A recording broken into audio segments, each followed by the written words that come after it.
welcome back to chapter 18 of Momo. You can tell I'm still wearing my gardening outfit, and it's because I can't wait to read the next one, so I'm reading 2 today. So hope you're as excited as me.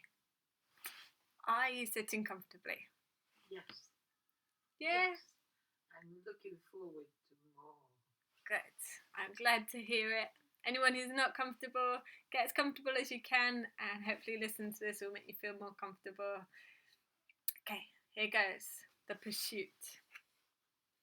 Momo didn't know how much time had passed. The church clock chimed occasionally, but she scarcely heard it. Her frozen limbs took ages to thaw out.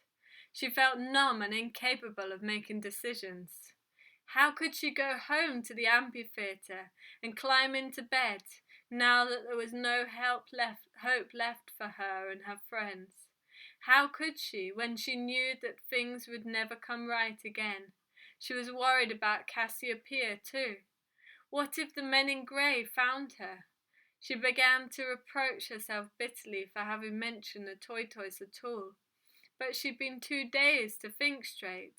Anyway, she reflected, trying to console herself, Cassiopeia may have well have found her way back to Professor Hora long ago.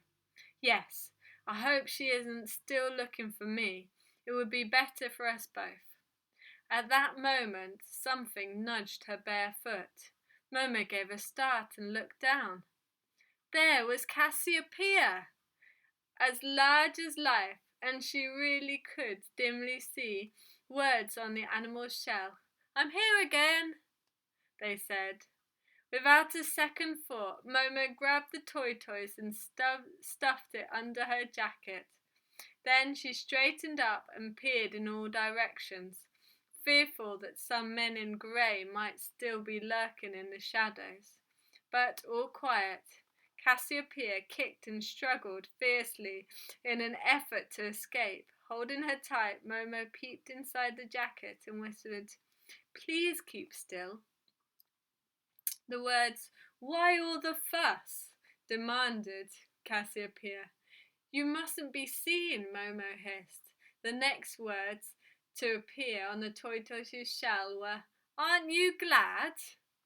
Of course, Momo said with a catch in her voice. Of course I am. You've no idea. She kissed Cassiopeia on the nose several times in quick succession. Cassiopeia responded with 2 rather pink words. Steady on, they read. Momo smiled. Have you been looking for me all this time? Of course.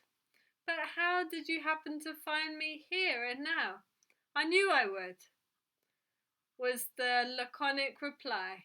Had Cassiopeia spent all those weeks looking for her, although she knew she wouldn't find her? If so, she needn't really have bothered to look at all. This was yet another of Cassiopeia's little mysteries.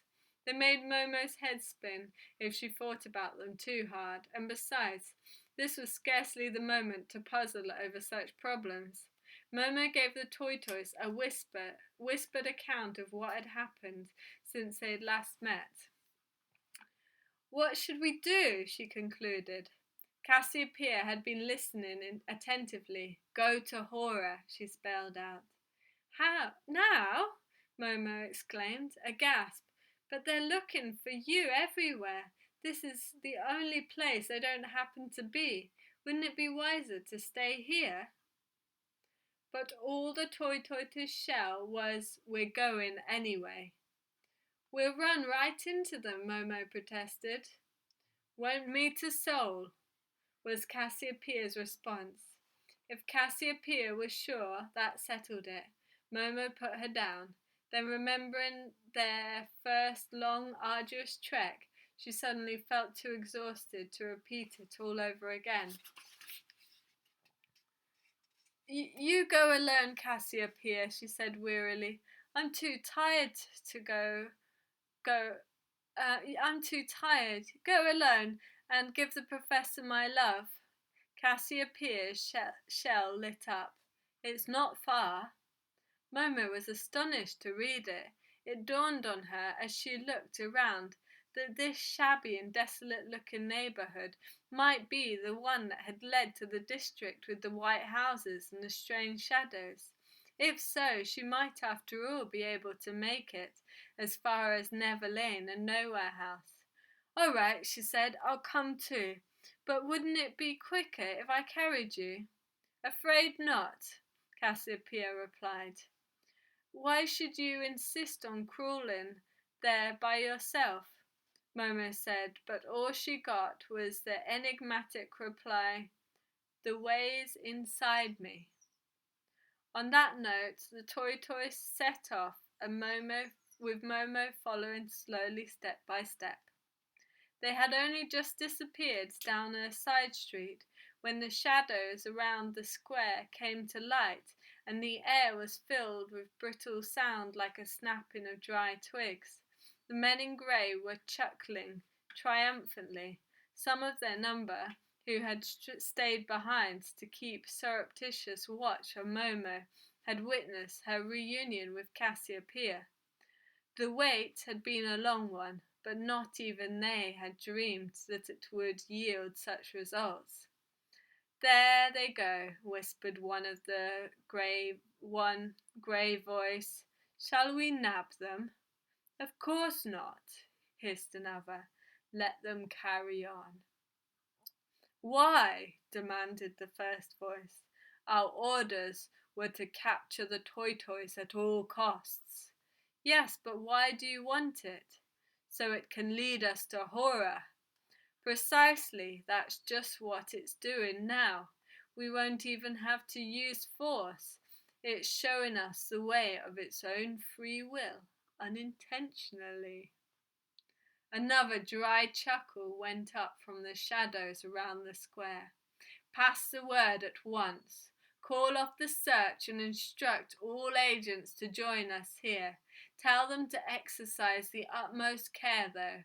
None of us must be seen by our two unsuspecting guides, or get in the way. They're to be given free passage wherever they go. And now, gentlemen, let us follow at our leisure." It was hardly surprising under these circumstances that Momo and Cassiopeia failed to encounter a single one of their pursuers. Whichever way they went, the men in grey melted away in good time and joined the rear of the ever-growing procession that was silently, cautiously following in the fugitives' wake. Momo was wearier than she had ever been in her life. There were times when she thought she would simply sink to the ground and fall asleep at any moment, but she forced herself to put one foot before the other, and for a while things went better. If only Cassiopeia wouldn't crawl along at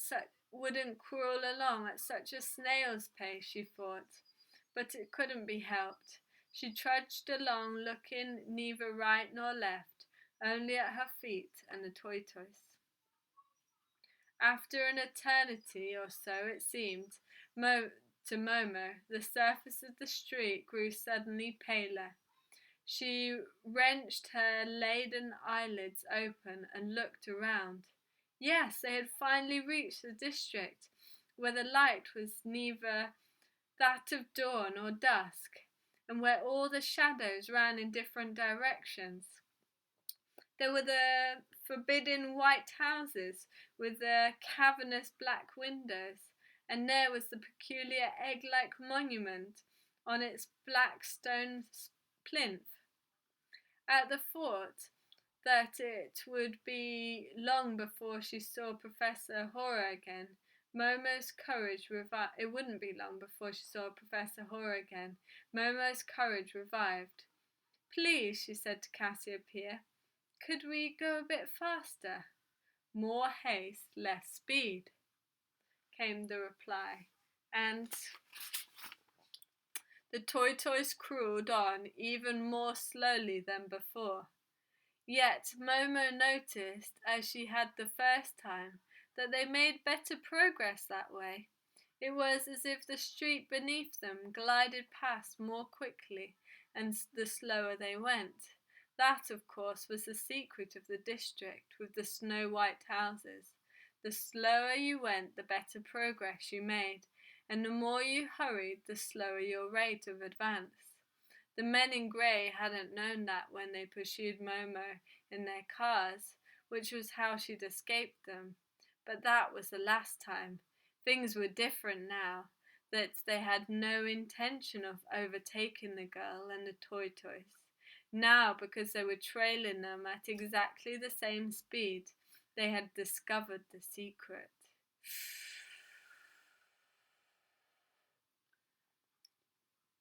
Gradually, the streets behind Momo and Cassiopeia became filled with an army of men in grey. And as the pursuers grew accustomed to the peculiarities of the district, they went even slower than their quarry, with the result that they steadily overhauled them. It was like a race in reverse, a go-slow race. On and on the strange procession went, further and further into the dazzling white glow, weaving back and forth through the dream streets until it came to the corner of Never Lane. Cassiopeia turned into the lane and crawled towards Nowhere House. Momo, remembering that she'd failed to make any headway until she turned around and walked backwards, did the same, and that was when her heart stood still. The time thieves, like a grey wall on the move, stretched away for as far as the eye could see, rank upon rank of them, filling the entire width of the street. Momo cried out in terror, but she couldn't hear her own voice. She walked backwards down Never Lane, staring wide-eyed at the advancing host of men in grey. But then another strange thing happened. As soon as the leader tried to enter the lane, they vanished before her very eyes. Their outstretched hands were the first to disappear, then their legs and bodies, and at last of all their faces, which wore a look of surprise and horror. But Momo wasn't the only one to be the witness this phenomena. It had also been seen by the men in grey who were following behind. They shrank back, bracing themselves to resist the pressure of those still advancing in the rear, and something of a scuffle ensued. Momo saw her pursuers scowl and shake their fists, but they dared not pursue her any further. At last she reached Nowhere House. The big bronze door swung open. She darted inside, raced down the corridor lined with statues, opened the tiny door at the other end, ducked through it, ran across the great hall to the little room enclosed by grandfather clocks, threw herself down on the dainty little sofa, and not wanting to see or hear anything more, buried her head under a cushion. Bam, bam, bam. It's the end of chapter 18. Join me for chapter 19. Not much to go. See you soon. Let's love, take care, keep connected.